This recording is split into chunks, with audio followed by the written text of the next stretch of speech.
எல்லோருக்கும் வணக்கம். பொதுவாக கொண்டாட்டம் அப்படிங்கிறது எந்த வடிவத்தில் வந்தாலும் அதை முன்னாடி செய்யணும் அப்படிங்கிற மனநிலைக்கு நான் இப்போ வந்திருக்கேன். ஏன்னா முன்னாடி இதுக்கு நேர் எதிராக இருந்தேன், எதையும் கொண்டாட வேண்டியதில்லை, ஒரு எளிமையான நிகழ்வாக இருக்கலாம் அப்படின்னு. கொஞ்சம் கொஞ்சமாக இப்போ மகிழ்ச்சியை உருவாக்கவும், மகிழ்ச்சியை பரப்பவும், இன்னும் சொல்லப்போனால் மகிழ்ச்சியை பகிர்ந்து கொள்வதற்கான தருணங்கள் குறைஞ்சிக்கிட்டே வருதுன்னு நினைக்கிறேன். அதனால் அதை உருவாக்குறது ரொம்ப அவசியம். ஏதாவது ஒரு காரணத்தை முன்னிட்டு எல்லாரும் ஒன்று சேரவும், பேசவும், மகிழ்ச்சியை தெரிவிக்கவும் ஒரு சந்தர்ப்பம் கிடைக்கும்னா அதை நம்ம முன்னெடுக்கணும் அப்படின்னு. பொதுவாக என்னுடைய எல்லா நிகழ்வுகளையுமே நான் ஏதாவது அதை ஒட்டி ஒரு உரையை நிகழ்த்தலான்னு நினைப்பேன். அப்படி என்ன பேசலாம் அப்படின்னு முடிவு பண்ணும்போது ரஷ்ய காதல் கதைகளை பற்றி பேசலாம் அப்படின்னு நினைச்சேன். ஏன்னா ஒருத்தர் காதலை பற்றி பேச ஆரம்பித்தார் அப்படின்னா அவருக்கு வயதாயிருச்சுன்னு அர்த்தம். இளைஞர்கள் யாரும் காதல் செய்வாங்களே தவிர அதை பற்றி பேச மாட்டாங்க. பேசுவது என்றால் இன்னொரு இளைஞனோடு பேசுவாங்க, அதுவும் ரகசியமாக பேசுவாங்க. ஆனால் பெரியவர்கள் காதலை பற்றி பேச ஆரம்பிக்கிறாங்கன்னா அவங்க வீட்டில் காதலிக்கிற வயதில் பிள்ளைங்கள் இருக்காங்கன்னு அர்த்தம். இன்னொன்று அவர்களுக்கு வயதாயிருச்சு அப்படின்னு. வயதாயிருச்சு தானே, அதை நம்ம மறுக்க முடியாது இல்லையா? இந்த உலகத்தில் ஏதாவது ஒன்று ஒரு மனிதனுக்கு மிக அதிகமாக கற்றுத்தர முடியும் என்றால் அது அவனோட வயது தான். வயதை போல ஒரு மிகச்சிறந்த ஆசான் வேறு என்னமே கிடையாது. எதையெல்லாம் 20 வயதில் செய்யக்கூடாது என்று நினைத்தனோ அதையெல்லாம் 50 வயசு செய்ய வைக்குது. எதையெல்லாம் வேண்டாம் என்று ஒதுக்கினேனோ அதையெல்லாம் சாப்பிட வைக்குது. எல்லாம் தாண்டி எதெல்லாம் வேகமாக, இன்னும் சொல்லப்போனால் இவ்வளவு ஒரு பெரிய ஒரு அசுர வேகத்தில் இந்த உலகத்தை பார்க்கணும்னு நினைக்கும் போது அப்படியே இன்னொரு வயது சொல்லுது, ரொம்ப பார்க்கணுங்கிறது அவசியம் இல்லை, பக்கத்தில் இருக்கிறத பார்க்கணும், பக்கத்தில் இருக்கிறவருடைய மனதை பார்க்கணும். இன்னும் சொல்லப்போனால் சின்னஞ்சிறிய விஷயங்கள் தான் இந்த உலகத்தில் முக்கியமானது அப்படிங்கிறத வயது தான் கற்றுத்தருது. அப்படின்னா அந்த வயதை ஒவ்வொரு வயது ஏறும்போதும் புதிய வயது வருவதல்ல, பழைய வயது எங்கே போனது அப்படிங்கிறது தான் என்னுடைய இது. திரும்ப திரும்ப யோசிச்சுட்டே இருக்கேன், என்னுடைய குழந்தை பருவத்திலிருந்து என்னுடைய பள்ளி நாட்கள் எங்கே போனது, என்னுடைய இளமை காலம் எங்கே போனது, நான் பார்த்து அலைந்த இந்த என்னுடைய பகல் இரவுகள் எல்லாம் எங்கே போனது. ஒரு மரத்திலிருந்து ஒரு இலை உந்துட்டா அந்த உந்த இலையை நம்ம கண்ணில் பார்த்துட்டே இருக்க முடியும். நிறைய நாட்களுக்கு உதிர்ந்த இலையை தனியாக கண்ணில் தெரியும், ஆனால் உதிர்ந்த வயது தெரியாது. ஆனால் அது நினைவாக மாறிட்டே இருக்கு. நம்மளுடைய நினைவில் நம்மளோட வேறு வேறு வயது, வேறு வேறு தோற்றம், வேறு வேறு நினைவினுடைய அடையாளங்கள் இருக்குது. அதில் ரொம்ப பிரகாசமான நினைவாக இருக்கக்கூடியது என்ன அப்படின்னா நம்ம மகிழ்ச்சியினுடைய நினைவுகள் தான். அதே நேரத்தில் நம்மளோட நினைவுகளில் ஒரு கருமேகம் எப்போ இருந்துக்கிட்டே இருக்குது. அது நாம் சந்தித்த பிரச்சனைகள், நமக்கு நடந்த அவமானங்கள், புறக்கணிப்பு, துயரம் எல்லாமே அந்த கருமேகம் எப்போ நம்மளோட மனதை திரும்பி வட்டமிடும்னு தெரியாது. நாம் மகிழ்ச்சியினோட பாதையில் நடந்து போயிட்டு இருக்கும்போது திடீர்னு அந்த மேகம் நம்மளை துரத்த ஆரம்பிச்சிடும். எல்லா மகிழ்ச்சியையும் ஒரே ஒரு மேகத்தால் அப்புறப்படுத்தி கொண்டு போயிட முடியும்.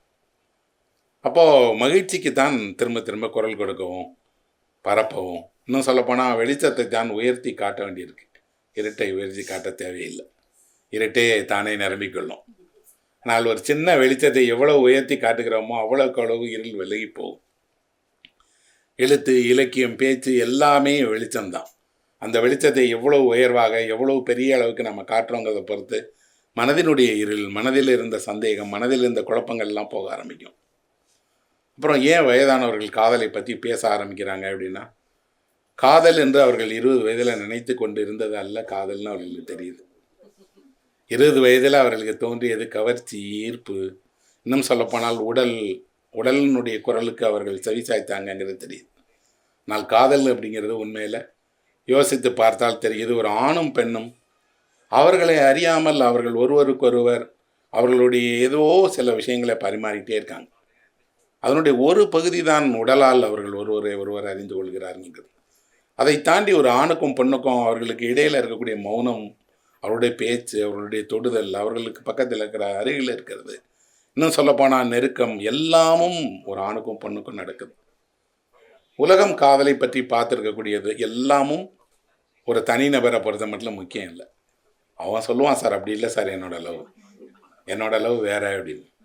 அதில் ரஷ்யாவினுடைய காதல் கதைகளுக்கு ரொம்ப சிறப்பு இருக்குது. அந்த தேசமே, அந்த தேசத்தினுடைய இலக்கியமே காதலில் சொன்னதில் ரொம்ப முக்கியமான ஒரு இலக்கியம். ஒவ்வொரு நாட்டினுடைய இலக்கியத்துக்கும் ஒரு அடையாளம் இருக்குது. நீங்கள் ஃப்ரெஞ்சு இலக்கியம் அப்படின்னு எடுத்துட்டிங்கன்னா அது சமூக விஷயங்களை பேசினதில், சுதந்திரத்தை, சமத்துவத்தை பேசினதில், புதிய சிந்தனைகளை, புதிய புரட்சியை முன்னெடுத்ததில் பிரெஞ்சு இலக்கியங்களுக்கு ஒரு இடம் இருக்குது. ஜெர்மானிய இலக்கியங்களை எடுத்துட்டா தத்துவமும் இசையும் கலைகளின் மீது இந்த உலகத்தின் பார்வையை உருவாக்கியதில் ஜெர்மனிய இலக்கியங்களுக்கு இருக்குது. அமெரிக்க இலக்கியங்களை எடுத்துட்டிங்கன்னா அந்த நாட்டில் வந்த பல்வகைப்பட்ட மக்களினுடைய வாழ்க்கையை, அவர்களுடைய இடப்பெயர்வை, அவர்கள் சந்தித்த துயரத்தை இருக்குது. பிரிட்டனில் 2 வகையான இலக்கியங்கள் இருக்குது. ஒன்று முழுக்க நாடகங்களாக, அங்கே இருக்கக்கூடிய ஒரு மன்னரின் முன்னாடி நடத்தப்படுற நாடகத்திலேயே அதிகாரத்தை எதிர்த்து, அதிகாரத்துக்கு எதிராக நாடகங்கள் எல்லாம் நடத்தப்பட்டிருக்கு. அப்படி ஒவ்வொரு இலக்கியத்துக்கும் ஒன்று இருக்குது. இந்திய இலக்கியத்துக்கு ஏதாவது ஒரு சிறப்பு இருக்குது அப்படின்னா, இந்திய இலக்கியம் பெரும்பாலும் ஒரு சாமானிய மனிதனை, குடும்பத்தில் ஒரு மனிதன் சந்திக்கிற பிரச்சனைகளை, இன்னும் சொல்லப்போனால் அகத்தை எழுதியதில் இந்திய இலக்கியத்துக்கு ஒரு பெரிய இடம் இருக்குது. இவ்வளவு நுண்மையாக ஒரு மனிதனுடைய மனதை பார்க்க முடியுமா அப்படின்னு. அதிலும் சிறப்பு என்ன அப்படின்னா, தமிழினுடைய செவ்விலக்கியங்கள் ஒவ்வொரு உணர்ச்சியையும் பிரித்து, அந்த உணர்ச்சியை அந்த உணர்ச்சிக்கு என்ன காரணம், எப்படி இருக்கும், அது அங்கே இருக்கக்கூடிய நிலப்பரப்பால் எப்படி பாதிக்கப்படுங்கிற வரைக்கும் தமிழ் இலக்கியம் பேசியிருக்கு. இசையில் படிச்சிருந்தீங்கன்னா உங்களுக்கு தெரியும், ஒரு ராகத்தை பாடும்போது அந்த ராகத்துக்குள்ளாடி என்னென்ன நுணுக்கங்கள்லாம் இருக்குது, எவ்வளோ சஞ்சாரம் பண்ணலான்னு இருக்கும். அந்த மாதிரி பிரிவுங்கிற ஒரு ராகத்தை எடுத்துகிட்டு தமிழ் இலக்கியம் எவ்வளோ பேசியிருக்கு. ஆச்சரியமாக இருக்குது. சங்க இலக்கியம் முழுவதுமே பிரிவால் நிரம்பிய ஒரு இலக்கியம். அந்த பிரிவை தமிழர்கள் அணுவாக உணர்ந்திருக்கிறாங்க. அதிலும் குறிப்பாக காதலுற்றவர்களுக்கு இடையில் இருக்கக்கூடிய பிரிவை, தலைவனுக்காக தலைவி வருந்துகிறதை, தலைவிக்காக தலைவன் வருந்துகிற அந்த பிரிவு துயரை தமிழ் இலக்கியம் போல ஒரு உலகத்தில் எந்த இலக்கியம் சொன்னதே இல்லை. உண்மையில் காதலை பற்றி பேச தொடங்குகிற எல்லா பேச்சுமே பிரிவை பற்றிய பேச்சு தான். காதலுக்கு முந்திய பிரிவு, காதலுக்கு பிந்திய பிரிவு, அதுக்கப்புறம் அவர்கள் சந்தித்து கொள்ளும் நேரமெல்லாம் சந்திக்கிறது அல்ல, இந்த சந்திப்பு முடிந்துவிட போகிறதேங்கிறத பற்றி தான். அப்போது எல்லா காதலை பற்றிய இலக்கியங்களுக்கும் அது நினைவில் வைத்து கொள்ளப்படுறதுக்கு காரணம், அதில் ஏற்பட்ட பிரிவில் அவர்களுக்கு உள்ளாடி உருவாக்கின மனநிலை, வருத்தம், கவலை, ஏக்கம், சோகம், எல்லா உணர்வுகளையும் அது எப்படி கொண்டு வந்ததுங்கிறது தான். ரஷ்ய இலக்கியங்களில் 4 வகையான காதல் கதைகள் எழுதப்பட்டிருக்கு. ஒரு காதல், ஒருவனுடைய முதல் காதலை எழுதியிருக்கிறாங்க. ஆணோ பெண்ணோ யாருக்கு ஏற்படக்கூடிய முதல் காதலை பற்றி இருக்குது. துர்கனேவனுடைய முதல் காதல் அப்படின்னு ஒரு கதை இருக்குது. அந்த கதையில் வரக்கூடியவன் சொல்கிறான், எனக்கு முதல் காதலே ஏற்படலை, முதல்லையே 2வது காதல் தான் ஏற்படுது. அது எப்படி முதல்லையே 2வது காதல் ஏற்படும் அப்படின்னா அவர் சொல்கிறான், சின்ன வயதாக இருக்கும்போதே, உங்களோட பள்ளி வயதிலேயே ஒரு 8-10 வயசுலேயே நீங்கள் யாரையும் ஒருத்தரை காதலிச்சிருவீங்க. அப்போ அது காதல்னு தெரியாது, ஆனால் அது காதல் தானே. பள்ளியில் இருக்கக்கூடிய ஒரு ஆசிரியரையோ, சக மூத்த மாணவரையோ, அல்லது யாரோ ஒரு அழகான பெண்ணையோ ஒரு பள்ளி படிக்கக்கூடிய மாணவன் காதலிக்கிறதுங்கிறது அவனோட முதல் காதல் தான். ஆனால் அதை காதல்னு சொல்லக்கூடாதனால அவன் 15-16 வயதில் 10 பருவத்தில் அவனுக்கு ஏற்படக்கூடியதான் முதல் காதல் அப்படின்னு. அப்படி முதல் காதல் அப்படின்னு துர்கனே ஒரு கதை எழுதியிருக்கிறார். உலகத்தில் மிக மிக மிக கொண்டாடப்பட்ட ஒரு ரஷ்ய காவல். எக்கச்சக்க எடிஷன் வந்திருக்கு. காதலர் தினத்துக்காக அதிகம் இருக்கக்கூடிய புத்தகங்களில் ஒன்று துர்கனேவனுடைய முதல் காதல். தமிழ்லேயே கூட வந்திருக்கு அந்த புத்தகம். துர்கனேவ் முதல் காதலை சொல்கிறாரு அப்படின்னா, அடுத்த கட்டத்தில் இருக்கக்கூடிய ஒரு 20 வயது 25 வயதில் இருக்கக்கூடிய இளைஞனோட காதலை சொன்னது இருக்கு இல்லையா, அதில் டஸ்டாவ்ஸ்கியினுடைய வெண்ணிற இரவுகள் மாதிரியான ஒரு கதையை என் வாழ்நாளே படித்தது கிடையாது. அந்த வெண்ணிற இரவுகள் அப்படிங்கக்கூடிய கதையை என்னோட 18-19 வயதில் படித்தேன். இது வரைக்கும் நான் எவ்வளோ முறை படிச்சிருப்பேனே சொல்ல முடியாது, அவ்வளோ முறை படிச்சிருக்கேன். ஒவ்வொரு முறை படிக்கும் போதும் அந்த கதையினுடைய ஏதோ ஒரு இடத்துல இதை விட ஒருத்தர் இலக்கியத்தில் எழுத முடியாதே அப்படிங்கிறது தோணுது. ரொம்ப அழகான அந்த கதையில் என்ன அப்படின்னா, கதையினுடைய தலைப்பு தான் அந்த கதைக்கான பெரிய வசீகரம். அது வெண்ணிற இரவுகள் அப்படின்னு. அது என்ன வெண்ணிற இரவுகள் அப்படின்னா, இரவினுடைய நிறத்தை குறிப்பதற்காக அல்ல. ரஷ்யாவில் ஜூன் ஜூலை மாதங்களில் எப்படி இருக்கும் அப்படின்னா, இரவிலும் சூரியன் ஒளிரும், இரவிலும் சூரியன் இருக்கும். நீங்கள் அந்த மாதிரி இப்போ கனடாக்கோ ரஷ்யாக்கோ போயிருந்தீங்கன்னா தெரியும், அங்கே 11 மணி 12 மணி, சில நாட்கள் 1 மணி 2 மணி வரை கூட இரவில் சூரியன் இருக்கும். இரவிலும் சூரியன் இருக்கக்கூடிய நாட்கள் இருக்கு இல்லையா, அதை கொண்டாடுவாங்க. அந்த நாட்கள் தான் வெண்ணிற நாட்கள், அதுதான் வெண்ணிற இரவு. இன்னொன்று, வெண்ணிற இரவு அப்படின்னா என்ன அர்த்தம் அப்படின்னா, தூக்கம் இல்லாத, உறக்கம் இல்லாத இரவு. காதலுற்றவர்களுடைய இரவுங்கிறது கனவுகளால் நிரம்பியது, அது உறக்கமற்ற இரவுன்னு சொல்கிறாங்க. அதுதான் இந்த நாவல். 4 இரவுகளையும் ஒரு பகலையும் கொண்ட ஒரு சின்னஞ்சிறிய புத்தகம் அது. ஆனால் எவ்வளவு பேரால் வாசிக்கப்பட்டிருக்கோம், எவ்வளவு மொழியில் வந்திருக்கு அப்படின்னு அதை தேடி பார்த்தேன். குறைந்தபட்சம் அவங்க சொல்கிறாங்க 20 கோடி பேர் படிச்சிருப்பாங்க அதை அப்படின்னு சொல்கிறாங்க. இதுவரை 20 கோடி பேருக்கு மேலே படிச்சிருக்கிறாங்க அப்படின்னு. எவ்வளோ மொழிகளில்? 51 மொழிகளில் வெளியாகிருக்கு அப்படிங்கிறாங்க. 51 மொழிகளில் வெளியாகி ஒரு 20 கோடி பேர் ஒரு காதல் கதையை படிச்சிருக்காங்க. வெவ்வேறு தலைமுறை. 1848 அந்த கதை எழுதப்பட்டிருக்கு. இதுக்குள்ளாடி எத்தனை தலைமுறை மாறிடுச்சு? அத்தனை தலைமுறைக்கும் ஒரே காதல் கதை ஏன் பிடிச்சிருக்கு? ஏன் அந்த காதல் கதை இருக்குது? இவ்வளோக்கும் அந்த காதல் கதையில் வரக்கூடிய வெண்ணிற இரவுகளினுடைய நாயகனுக்கு பெயரே கிடையாது. அவன் ஒரு பெயர் இல்லாதவன். எப்பெல்லாம் ஒரு கதையில் பெயர் இல்லாத நாயகன் உருவாகிறானோ அப்போல்லாம் நல்லது, அந்த இடத்துல நம்ம பேரை வச்சுக்கலாம். அவனுக்கு ஒரு பேர் இருந்தால்தான் நம்ம அதை அழித்து நம்ம பேரை எழுதுறது சிரமம். இதில் வரக்கூடியவனுக்கு வயது தான் இருக்கிறது. அவன் 26 வயது உள்ளவன். ஒரு நகரத்தில் வச்சுக்கிறான். கதையினுடைய துணை தலைப்பு ஒன்று இருக்கும். அது சென்டிமெண்டல் ஸ்டோரி அப்படின்னு ஒரு வார்த்தை போட்டிருக்காரு. காதல் கதை ஏன் சென்டிமெண்டல் கதையாக இருக்குது அப்படின்னா, காதல் தான் அதிகமான சென்டிமெண்ட்டை கோரக்கூடியது. இன்னொன்று, காதல் கதையை யார் சொன்னாலும் அதில் அவர்கள் அறியாமலே ஒரு சென்டிமெண்ட் வந்துடுது. அவர் காலத்தில் சென்டிமெண்ட் அப்படின்னு சொல்லப்படக்கூடியது இன்றைக்கி பயன்படுத்துகிற அர்த்தத்தில் இல்லை. உணர்ச்சி பூர்வமாக ஒன்றை சொன்னால் சென்டிமெண்ட் அப்படின்னு நினச்சாங்க. அதனால் அப்படி ஒரு தலைப்பு கொடுத்துருக்கிறார். அதில் வரக்கூடிய ஒரு 26 வயது இளைஞன் பீட்டர்ஸ்பர்க் அப்படிங்கிற நகரத்தினுடைய ஒரு இடிபாடுகளான சின்ன வீதியில் பகலிலும் சூரியன் வராத ஒரு இடத்துல வசிக்கக்கூடியவனாக இருக்கான். சின்ன வீடு. கதையே அப்படி தான் ஆரம்பிக்குதுன்னா எனக்கு குழப்பமாக இருக்குது, என்ன பண்ணணும்னு தெரியல, கனவுகளால் துரத்தப்படுறவன் இருக்கேன், எனக்கு யாரையும் தெரியாது. இன்னும் சொல்லப்போனால் இவ்வளோ பெரிய நகரத்தில் நான் எல்லா முகங்களையும் பார்க்குறேன், நான் ஒரு முகங்களை வாசிக்கக்கூடியவன், இவ்வளவு முகங்கள் என்னை கடந்த போது எந்த முகத்துக்கும் நான் ஒரு பொருட்டே இல்லை அப்படின்னு சொல்லணும். இந்த நகரத்துக்கு வெளியிலேருந்து வந்த எல்லா இளைஞனும் இதே குரலில் தான் பேசியிருப்போம். என்னை யாருக்கும் தெரியாது, அது ஆணாக இருக்கலாம் பெண்ணாக இருக்கலாம்.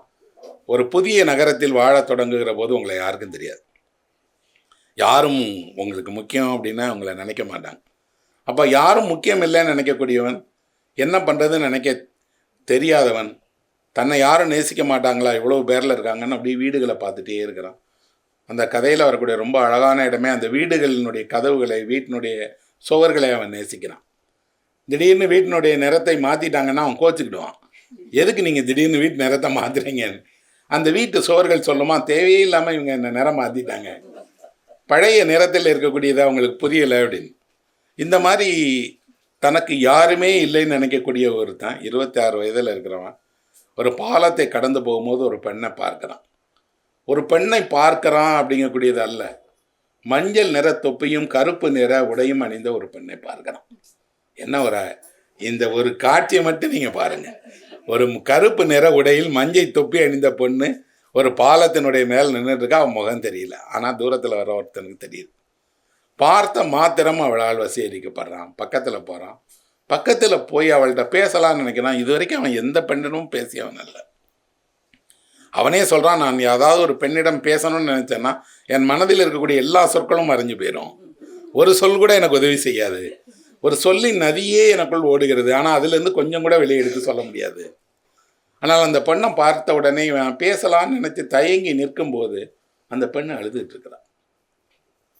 அதுவும் ஒரு பாலத்தில் நின்று ஒரு இரவு நேரத்தில் ஒரு பொண்ணு அழுதுட்டுருக்கிறா. அழுகிறான்னா தன்னை கடந்து போகிறவங்க பார்க்குறாங்கங்கிறத தெரிஞ்சும் அழுதுட்டுருக்கிறா. ஒரு பெண்ணை இந்த உலகம் நடத்துகிற விதத்தில் அந்த பொண்ணு எந்த இடத்துல இந்த மாதிரி அழுவாங்க அப்படின்னு அவர்களுக்கே தெரியாது. அது வீடா, பேருந்தா, ரயிலா, அல்லது ஒரு பொது இடத்துலையா. ஆனால் நிச்சயமாக அந்த அழுகைக்கு அவர் காரணம் இல்லைன்னு தெரியும். யாரோ ஒருவருடைய காரணம், ஏதோ ஒரு ஏக்கம், எதற்காகவோ காத்திருக்கிறாங்க. அந்த காரணம்தான் அந்த பொண்ணு அங்கே அழ வைக்குது. அந்த பொண்ணை போய் ஏன் அழறீங்கன்னு இவனுக்கு கேட்கணும், ஆனால் கேட்க மாட்டேங்கிறான். ஆனால் கேட்கலாம் அப்படி நினைக்கிற நேரம் அந்த பொண்ணு திரும்பி பார்க்குறா. இவனை பார்த்துட்டு இருந்தோடனே யாரோ முன்பின் தெரியாத ஒருத்தன் தன்னை பார்த்துட்டு இருக்கிறான்னு அவசரமாக அவள் வீட்டை நோக்கி போக ஆரம்பிக்கிறான். இவனும் பின்னாடி போக ஆரம்பிக்கிறான். அந்த இடத்தில் எனக்கு தோன்றியது, ஒரு பெண்ணினுடைய அழுகையை பின்தொடர்ந்து சென்றால் கட்டாயம் அவனுக்கு ஒரு காதல் பிறந்துடும். ஏன் அப்படின்னா அந்த அழுகைக்கு பின்னாடி ஒரு வசீகரமான பாதை ஒன்று திறக்குது. அவன் அந்த அழுகையை தான் பின்தொடர்ந்து போகிறான். இவனை முந்திக்கிட்டு இன்னொருவன் அந்த பொண்ணு பக்கத்தில் நின்று பார்க்குறான். அந்த பொண்ணை அழகாக இருக்கிறா, இரவில் தனியாக போகிறா, வேகமாக அவளை தொடர ஆரம்பிக்கிறான். அந்த பொண்ணு பின்னாடி பார்த்துட்டு தொடர்ந்து வந்தவனை பார்த்து பயப்படலை, திடீர்னு தன்னை நோக்கி ஆவேசமாக வரக்கூடிய ஒருவனை பார்த்து பயப்படுறான். அவனிடமிருந்து தப்பிக்கணுங்கிறதுக்காக இன்னும் வேகமாக போகும்போது ஒரு வரி எழுதுகிறார் தஸ்தாவஸ்கி, என் கால்களுக்கு எப்படி இவ்வளவு வேகம் வந்துச்சுன்னு தெரியாது, நான் அவனை முந்தி அந்த பொண்ணு பக்கத்தில் போயிட்டேன். ஒரு வார்த்தை கூட பேசுவதற்கு தயங்கிய ஒரு ஆண் யாரோ ஒருவனால் தான் விரும்புகிற பெண்ணுக்கு ஏதோ ஒரு நெருக்கடின்னு வரும்போது முதல்ல என்ன செய்கிறான்னா அந்த பொண்ணோட கையை பிடிச்சிடும். அந்த பொண்ணு பார்க்குறா, என் கைகளை பிடிச்சிக்கிட்டு வாங்க, பின்னாடி வரக்கூடியவன் வரமாட்டான்னு சொல்லலாம். அந்த பொண்ணு கைகளை பிடிச்சிக்கிறா, இவங்க 2 பேரும் நடக்க ஆரம்பிக்கிறாங்க. இவங்க நடக்க ஆரம்பித்த பின்னாடி ஒரு காதல் எங்கிருந்து தொடங்குகிறது அப்படிங்கிறத தஸ்தாவஸ்கி சொல்கிறாரு. எல்லா காதலுமே கதைகளின் வழியாக தான் தொடங்குகிறது. ஒரு ஆண் தான் விரும்புகிற பெண்ணிடம் வினோதமான கதைகளை சொல்ல விரும்புகிறான். அதெல்லாம் நடந்திருக்குமான்னு தெரியாது, ஆனால் சொல்லுவான். அதே மாதிரி ஒரு பெண் தனக்கு நடந்த கதைகளை தனக்கு நடக்காததாக சொல்ல விரும்புவார். அப்போ இவர்கள் 2 பேரும் சந்தித்துக் கொள்கிறார்கள், ஒரு இடத்துல இருக்கிறாங்க. முதல் சந்திப்பிலே அவன் சொல்கிறான், எனக்கு பேச தெரியாது, நான் யாரோடையும் பேசுனதில்லை, உங்ககிட்ட பேசும்போது கூட நான் சரியாக பேசணும்னு தெரியாது, ஆனால் என் மனதிலேருந்து ஏதோ சொல்லணும்னு தோணுதுன்னப்போ அந்த பொண்ணு சொல்கிறா, அவ்வளோ பதட்டப்பட தேவையே இல்லை, நீங்கள் விரும்பினா சொல்லலாம் அப்படிங்கிற. 2 பேரும் பேச ஆரம்பிக்கிறாங்க. பேச ஆரம்பிக்கும் போது அவன் ஒரு வேண்டுகோள் வைக்கிறான், என்ன அப்படின்னா, நாளைக்கு நம்ம திரும்பி இதே இடத்துல சந்திப்போம் அப்படின்னு. அப்படி சொல்ல, அப்படி உறுதியாக சொல்ல முடியாது, வருவனான்னு தெரியாது அப்படின்னு சொல்லிட்டு அந்த முதல்ல சொல்லக்கூடிய வேண்டுகோளே என்ன அப்படின்னா, நீங்கள் என்னை பார்த்து என் கூட பேசியிருக்கிறதால உங்களுக்கு ஒரு நிபந்தனை, என்னை காதலிக்கிறேன்னு மட்டும் சொல்லிடாதீங்க. காதலிக்கிறேன்னு சொல்லிடாதீங்கன்னு சொன்னோன்னே இவன் சொல்கிறான், கண்டிப்பாக நான் உங்களை காதலிக்க மாட்டேன் அப்படின்னா அவன் சொல்கிறா, அப்போ நம்ம நண்பர்களாக இருப்போம் அப்படின்னு. இந்த உலகத்தில் தோன்றிய எல்லா காதலும் இப்படி தான் தோன்றியது, நண்பர்களாக இருப்போம் அப்படின்னு சொன்னால் அதுதான் உண்மையில் காதலுடைய முதல் தொடக்கம். நண்பர்களாக தான் இருப்பாங்க, நண்பர்களாக தான் பழகுவாங்க, அந்த நட்பு போதவில்லை என்று தானே தோணும். அவன் நண்பர்களாக இருக்கான்னு தோணுனே, அப்போ நாளைக்கு நீங்கள் வந்துடுவீங்க அப்படின்னு சொல்கிறான். அவன் நான் வரமாட்டேங்க, இல்லை நீங்கள் வருவீங்க. மறுநாள், அந்த மறுநாளினுடைய பகல் அந்த கதையில் கிடையாது. இவன் எங்கே இருந்தான், அவள் எங்கே இருந்தான்னு தெரியாது, ஆனால் மறுநாள் அவர்கள் சந்திப்பாங்க. சந்திக்க ஆரம்பித்த உடனே இவன் தன்னுடைய கடந்த காலத்தை சொல்ல ஆரம்பிக்கிறான். ஒரு ஆண் தான் காதலிக்கிற பெண்ணிடம் தன்னுடைய 20-25 வருட கடந்த காலத்தினுடைய முக்கியமான சில தருணங்களை அவள்கிட்ட காட்டிடணும்னு நினைக்கிறான். எப்படி அது? ஒரு விசிறி இருக்குது, அந்த விசிறி பார்த்தீங்க அப்படின்னா அதுக்கு நிறைய நம்ம சைனீஸ் விசிறியெல்லாம் இருக்கும் இல்லையா, அதில் நிறைய உருவங்கள் கொண்ட அந்த அழகான விசிறியில் எப்படி சித்திரங்கள் இருக்கோ அப்படி ஒரு நேரத்தில் தன்னோட வயதை ஒரு விசிறியாக்கி அவள்கிட்ட காட்ட விரும்புகிறான், சொல்கிறான். அவள் சொல்ல அவன் என்ன சொன்னாலும் கேட்டுகிட்டே இருக்கிறான். கேட்டுட்டு இருக்கும்போது ஒரு அழகான வரியை தஸ்தாவஸ்கி எழுதுகிறார். என்னென்னா, நீங்கள் ஏன் எல்லாத்தையுமே இவ்வளவு விரிவாக சொல்கிறீங்க, இவ்வளவு துல்லியமாக சொல்கிறீங்க, கொஞ்சம் குறைவான துல்லியத்தோட குறைவாக சொல்லலாமே அப்படின்னு. ஏன் ஒரு பொண்ணை காதலிக்கும் போது இவ்வளோ விரிவாக சொல்கிறான் அப்படின்னா, அவ்வளோ விரிவாக அவன் சொல்ல விரும்பலை, அவளை எப்படியாவது ஒரு பக்கம் தன்வசப்படுத்த நினைக்கிறான். எவ்வளோக்களோ துல்லியமாக எவ்வளோக்களோ விரிவாக சொல்கிறோமோ அவ்வளோக்களோ அவளுக்கு பிடிக்கும் அப்படின்னு. ஆனால் பொண்ணு ரொம்ப விசித்திரமான என்ன அப்படின்னா, நிறைய சொல்ல வேணாம், சொல்லாமலே தெரியும், குறைவாக சொல்லுங்க அப்படிங்கிற. சொன்னதோடு அந்த பெண்ணு ரொம்ப அழகான ஒரு வார்த்தையை சொல்கிறா. அவள் பேர் நாஸ்தான்கா, அவளுக்கு 17 வயதாகிறது. அவள் பேரை சொல்லும் போது தஸ்தாவஸ்கி சொல்கிறாரு, வெறும் நாஸ்தாங்காவா அப்படின்னு. ஏன் அது போதாதா அப்படின்னு கேட்குறான். அதுவே அதிகமாக தேவைன்னு சொல்லலாம். ஒரு சாதாரண பெயர் காதல் வரும்போது அசாதாரண பெயராக மாறிடுது. அந்த பெயரை அதுக்கப்புறம் ஒருத்தன் தான் மனதுக்குள்ளாடி திரும்ப திரும்ப திரும்ப திரும்ப சொல்லி சொல்லி சொல்லி ஒரு கிளர்ச்சி அடைஞ்சிக்கிட்டே இருக்கான். அந்த பேர் உள்ள இன்னொரு பெண்ணை எங்கேயாவது பார்த்தா கூட இந்த பேரால் வசீகரிக்கப்படுறான். அந்த பெயர்களை உலகத்தினுடைய எல்லா சோர்களிலும் எழுத ஆசைப்படுறான். ஏன் அப்படின்னா அது அவன் மனதினுடைய சோரில் ரகசியமாக எழுதப்பட்டிருக்கு அந்த பெண்ணோட பேர். அந்த பெயரை தனதாக்கி கொள்ளணும் அப்படிங்கிறதுக்காக தான் அவன் காதலிக்கவே தொடங்குறான். திரும்ப திரும்ப அவன் சொல்லுவான், நாஸ்தான்கா நாஸ்தான்கா நாஸ்தான்கான். அவள் சிரிப்பா, அந்த பேரில் அப்படி ஒன்றும் பெரிய வசீகரெல்லாம் இல்லையே அப்படின்னு. அது உங்களுக்கு தெரியாது அப்படின்னு சொல்லலாம். எனக்கு தெரியும் அந்த காதலில் சொல்லிட்டு இவன் சொல்கிற விதத்தை பார்த்து நாஸ்தான்கா அவன்கிட்ட சொல்கிறா, நீங்கள் ஏன் புத்தகத்தில் வருவது போலவே பேசுகிறீங்க அப்படின்னு. அதுதான் காதலை பற்றி தஸ்தாவஸ்கியினுடைய மிகச்சிறந்த வரி. என்னோட வாசகர் இல்லை, உலகத்தில் கூடிய எல்லா காதலுற்றவர்களும் புத்தக வாக்கியங்களை போல தான் பேசுவாங்க. புத்தக வாக்கியங்கள் ஏன் அவ்வளோ வசீகரமாக இருக்குன்னா, புத்தக வாக்கியங்களில் தான் ஒரு உணர்வு முழுமையாக ஒரு வாக்கியத்தில் எழுதப்படுகிறது. புத்தகத்தில் தான் ஊமைகளோடு எழுதப்படுகிறது. புத்தகத்தில் தான் உருவகங்களோடு எழுதப்படுகிறது. இன்னும் சொல்லப்போனால் புத்தகத்தில் தான் கவித்துவமாக வர்ணிக்கப்படுகிறது. அப்போ அந்த கவித்துவத்திற்கு தேவை என்ன இருக்குது அப்படின்னா, புத்தகத்தை போல் சொல்லிட்டு சொல்கிறேன், புத்தகம் மாதிரி இல்லாமல் பேசலாமே அப்படின்னு சொல்கிறான். நான் எப்படி பேசினா அது புத்தகம் மாதிரி தான் இருக்கும். ஏன் அப்படின்னா, என் வாழ்க்கையில் நான் புத்தகத்தால் உருவாக்கப்பட்டவன். அவன் புத்தகம் படிச்சிருக்கான், புத்தகத்தால் உருவாக்கப்பட்டிருக்கிறான். ஒரு எளிய மனிதன் காதலிப்பதுக்கும் இலக்கியம் படித்தவன் காதலிப்பதுக்கும் ஒரு வித்தியாசம் இருக்குது. என்ன அப்படின்னா, இலக்கியம் படித்தவனுடைய மனதில் அவன் படித்த இலக்கியத்தினுடைய எல்லா காட்சிகளும் அவன் வாழ்க்கையில் நடக்க போகிறதான் நினைப்பான். இன்னொன்று, அந்த காட்சிகளை எல்லாத்தையும் தான் அரங்கேற்றி பார்க்கணும்னு நினைப்பான். சாமானிய மனிதன் அப்படி இல்லை. அவங்களோட காதல் தொடங்கிய மரணத்தில் ஒரு பஞ்சில் தீப்பற்றி கொள்வது போல சட்டுன்னு படிச்சுக்கணும். இது எப்படி இல்லை, கல்லும் உரசுவது போல உரசி பிறகு நெருப்பு வரும். அந்த நாஸ்தான்காவினுடைய ஒவ்வொரு இரவிலும் அவங்க பேசிக்கிடக்கூடிய அந்த உரையாடலில் நாஸ்தான்கா சொல்கிறான், திரும்பி அவனிடம் மன்றாடுகிறாள். என்ன அப்படின்னா, நீங்கள் என்னை காதலிக்க மட்டும் மாட்டேன்னு சொல்லிடுங்க. ஏன் அப்படின்னு, நான் ஏற்கனவே காதலிச்சிட்ருக்கேன் அப்படின்னு. எல்லா இளைஞர்களுக்கும் இருக்கக்கூடிய முதல் சந்தேகமே, அவன் காதலிக்கிற பொண்ணு வேற யாரையோ கட்டாய காதலிப்பான், நாம நிச்சயம் முதலாளாக இருக்கவே மாட்டோம். இன்னொன்று, அவன் நினைப்பான், அவன் யாரோ அவனை எப்படியாவது நம்ம கட் பண்ணி விடணும். இவன் கேட்குறான், அவன் யாரு, அது ஒரு வேடிக்கையான கதை அப்படிங்கிறான். இதில் வேடிக்கைக்கு என்ன இருக்கு? யாரோ ஒருத்தன் எனக்கு முன்னாடி உங்களை காதலிச்சிருக்கிறான் அப்படின்னா அது வேடிக்கை இல்லையே. எங்கள் வீட்டிலையே இருந்தான், எங்கள் வீட்டிலையே ஒரு மேலே இருந்த அறையில் தங்கியிருந்தான். அவன் ஒரு படை வீரன், அவன் எங்கள் வீட்டுக்கு வந்தான். அவன் உங்களை காதலிச்சானா, நீங்கள் அவனை காதலிச்சிங்களான்னு கேட்குறான். சொல்கிறான், நான் தான் காதலித்தேன், நான் அவனை பார்த்தேன். பார்க்கும்போது அவன் பேசுகிற விதம், பழகிற விதம் எனக்கு ரொம்ப பிடிச்சிருந்தது, அவனை நான் காதலித்தேன். இந்த காதலை பெரிய விஷயமாக, ரொம்ப ஒரு உணர்ச்சி பூர்வமான காதலுற்ற விஷயமாக எல்லாம் சொல்லலை. சாதாரணமாக ஒருவர் மீது ஒருவருக்கு ஏற்படக்கூடிய ஈர்ப்பு போல் அவ்வளோ எளிதாக சொல்கிறான். அவள் சொல்லிட்டு ஒரு காரணம் சொல்கிறான், நான் எங்கள் பாட்டியோட வசிக்கிறேன், அப்பா அம்மா இல்லை, எங்கள் பாட்டிக்கு பார்வை கிடையாது. அதனால் எங்கள் பாட்டி என்ன நினைப்பாங்க அப்படின்னா, நான் ஏதாவது ஒரு தவறான வேஷம் செஞ்சிருவேங்கிறதுக்காக எப்போவுமே என்ன அவங்க உடையோடு சேர்த்து ஒரு பிணைத்து வச்சுருப்பாங்க.